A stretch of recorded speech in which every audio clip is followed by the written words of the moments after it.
Masai Ujiri, who is kind of this shining beacon of hope now for Mavs fans that the future can look anything different than what we've seen for the last 15 months. He specifically spoke to, even though he did not, let's be clear, throw Jason Kidd or Nico Harrison or anybody under the bus. He has been incredibly respectful of both of them as he has made his way into this organization, but he did speak to the fact that this team needs a fresh start. For me, it was really thinking about the future of this team, the structure, maybe taking a lot of information, of some of the things that I think were beneficial to build a team, and being transparent with everybody. I think a new slate was a good way to look at this, because I feel sometimes in this organization we needed kind of clarity in where we're going, rather than sometimes lots of things in the mix. We need to really work on in one direction, and how we build this team and how we create winning, and that's kind of how I looked at it, just going forward and building winning. Yeah, it's refreshing to hear how he is approaching the entirety of this, and again, I feel like, and we talked about this before we came on the air, leadership, actual, tangible, you can feel it, you can notice it, you want to follow it, leadership is not common. There's a reason why when you do find it, you latch onto it, because it's not normal. We've only seen 2 press conferences from this guy. There's a lot that he still has to do, but it feels like, from what we have heard from Masai Ujiri, that trait is baked into this man. He understands how to get everybody under the tent, and this is the direction that we are going. And he's very good from a rhetorical standpoint. He understands how to craft a message and deliver that message and bring people under the tent with him, and let's go. What stood out to me about that whole little section we just listened to was the part about sometimes lots of things are in the mix. And he was talking specifically about, he was saying within this organization, sometimes lots of things are in the mix. I think given the context that Jason Kidd, from what we've heard reported, was very interested in the president of basketball operations title himself and having control over personnel himself. That to me, and I think that's, the fact that they said this was a mutual agreement for both parties to part ways, Masai Ujiri, and he was asked about this later in the press conference, but since the moment he's gotten here, has commanded, to your point, has acted as a leader, has commanded the respect and almost the authority of the role and all of the things that come with it and all of the decisions that come with it. And I think him saying there, we needed a clean slate, we didn't want too many things in the mix, kind of peels back the curtain about, okay, well, as much as you want your head coach to be a part of roster decisions, that is vitally important when you are talking about how we want to play the game. But, you don't want too many cooks in the kitchen, if you will. That kind of alluded, his answer there kind of alluded to that. Yeah, and not to belabor the point necessarily, but because I think so many people hear hey, Kidd wanted to step into team presidency or be more affiliated with the general manager role or anything along those lines, and think that's a negative. People can succeed in that side. People wanting more control over the roster, that's a natural aspect to a lot of head coaches and what their voice and the power that they have within the organization. He's coveted it other areas. Exactly. Other places he's been. It's been a consistent theme across his career. Yeah. But I don't necessarily want people to look at that and go well, that means he was power hungry and you know what I mean, he needed to be stopped. That's not necessarily what this happened. It's more so we brought in Masai to craft a vision around a team that he wanted to build. Whether or not that aligned with Jason Kidd was the question. That's the only aspect of this that really matters. And the side benefits of it are you get this mental clean break for the franchise. That is part of this. So I again, Kidd through his time here dealt with a lot of adversity in terms of injury. Whether whether he had great talent evaluating skills or not, he got a lot out of his team.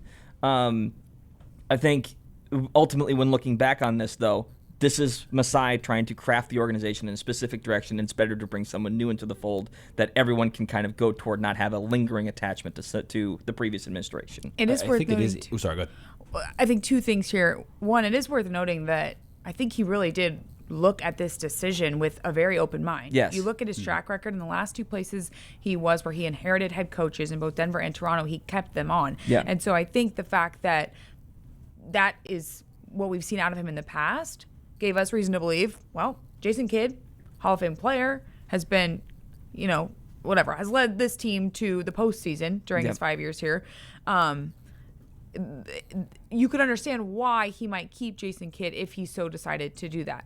The other thing that I want to bring up is that the fact that Masai, I totally forgot my second point, and it was a good one. It'll come back to you. It happens. It will. I do think that it's interesting, though, that he has wanted this role when he was in Brooklyn, when he was in Milwaukee, now here when he was in Dallas, and none of the three organizations felt like it was the right thing to do. And he didn't also, get that was it in any of those places. But that was also part of the reason why he left all those organizations. Now, granted, that's the part of this that does feel mutual. Exactly. Like if there's any part, because a lot of the language in Masai Ujiri's statement, a lot of the way that it was talked about today in the press conference feels like a firing, feels like Masai Ujiri decided we need to move on. But if there is any part of this that makes sense relative to the organization casting this as a mutual decision, it is baked into Kidd wanted the role. Yeah. So does he not feel jilted? Like, what do you mean you're going to pick him over me? So I'm out of here. So that's the one part of the mutuality that I find believable in this. And also, it can be mutually beneficial, as we discussed on our instant reaction show last night. Like the Mavs get their clean break, and Jason Kidd gets another chance with another franchise to maybe get some of the control that he wanted and can shape a roster in his way. There are so many ways where both parties come out of this in a positive light. Because I think to some degree, we do have to remember where Kidd is concerned. He dealt with a lot. Whether or not he was involved in the Luka trade or not, he still had to deal with the ramifications of it on the court. And in every step of the way, injuries hampered that team top to bottom. Both teams. Exactly. So last year through this season. Pre and post Luka trade, he was continually dealing with injuries. When you see his final record, 205, it sounds right because he got a lot out of what he had, but he also didn't have a lot to work with outside of Luka and the top end talent. I do find Did it come back to you? No, that one's long gone. But a new one has emerged, and that is the fact that the irony of the timing of this with last offseason, Jason Kidd was being heavily pursued by the New York Knicks. So much so to the point where the Mavericks actually denied the Knicks' request to interview him. And in turn, we saw him sign a 5-year extension. So now the fact that he's 1 year into that deal and is no longer with the team, unfortunate timing for him, I guess you would say, in that perspective. But I don't think this is the end of the coaching road whatsoever for Jason Kidd. No. That piece of it, to me, is instructive relative to the decision that ownership is making here. Oh, 100%. If you're a Mavs fan that is looking for a reason to jump back in, I've heard from Mavs fans in the last 18 hours, whatever it's been, well, but the owners are still there. The owners are still there. It's still the people that owned the team when the trade was made. I get it. I understand where you're coming from. That part's not changing. That part's just not changing. So if you want to look at this through every other evaluation point relative to this team, everybody else that was involved in the trade is now gone. Jason Kidd is gone. Nico Harrison is gone. Regardless of whether he had any involvement in the trade or not, Matt Riccardi apparently is out. Michael Finley was addressed today in the press conference. It sounds like they're still working through that, but it also doesn't sound like he's going to be assistant GM. It sounds like they're maybe moving in the direction toward who knows where that actually goes, but it doesn't sound like he's going to have a huge role if he is still around. They are moving on from everybody that had anything to do with trading Luka Doncic. You're not going to get rid of the owners, but what the owners are doing here, they're eating a ton of money by letting Masai Ujiri move on from Jason Kidd. And if that tells you nothing at all, it should tell you the fact that the owners are letting Masai Ujiri call the shots. This is now his organization from a basketball standpoint. It's Masai Ujiri. It's Mike Schmitz. They are calling the shots. The owners are just in charge of the money. So again, you're not going to get rid of the owners. So if you're waiting for that moment before you jump back in as a fan, you're going to be waiting a really long time. That's not happening. But everything else that you would have, quote unquote, wanted to see happen has now happened. But not even just the clean break of it, right? Like, I think a lot of people, when they saw the Dumont and the Adelsons come into this, everyone kind of had the thought, these guys don't know basketball, and they got kind of taken by Nico down a specific path that they didn't really have a lot of input on. Since then, though, they have surrounded themselves with some of the best people that you could possibly get for some of these positions. Yeah. Masai, first and foremost. Rick Welts is the other one. Yep. Schmidt's coming up as a fast riser. They are finding the right people to put in these. So as much as like clean breaks exists, it's also about replacing them with the right people and the right vision. And right now, again, it's very early. We have no idea when this team is actually going to be competitive on a Spurs Thunder related concept. Yeah. Like, that's years down the road.